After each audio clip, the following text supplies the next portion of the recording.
محترم حضرات، جب کسی سماج میں انصاف ہوگا تبھی تمام لوگوں کو ان کے برابر حقوق اور آزادی مل سکتی ہے۔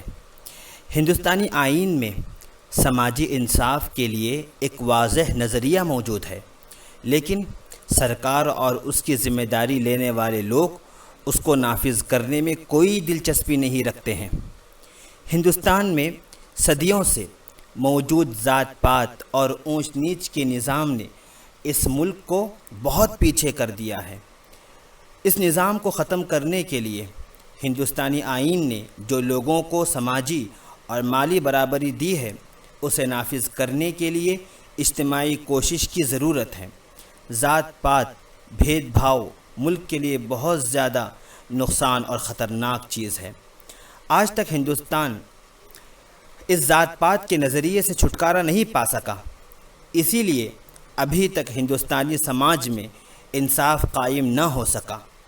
اسلام فوبیا کا پرچار ہندوستان میں خوب کیا جا رہا ہے۔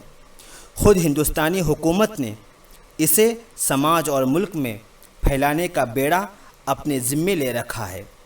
صرف مسلم ہونے کی وجہ سے ہی بنیادی حقوق چھین لیے جاتے ہیں۔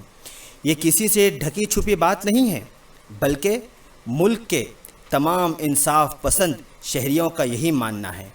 سماجی انصاف کے لیے لڑنا اس ملک کی بھلائی و اچھائی کے لیے ہی لڑنا ہے۔ یہی لڑائی ملک کے آئین کے حق کے لیے بھی ہے۔ اس لیے ہم سب کو سماج میں انصاف قائم کرنے کے لیے ایک پلیٹ فارم پر آنا ہوگا۔ اللہ ہمیں اس کی توفیق عطا فرمائے۔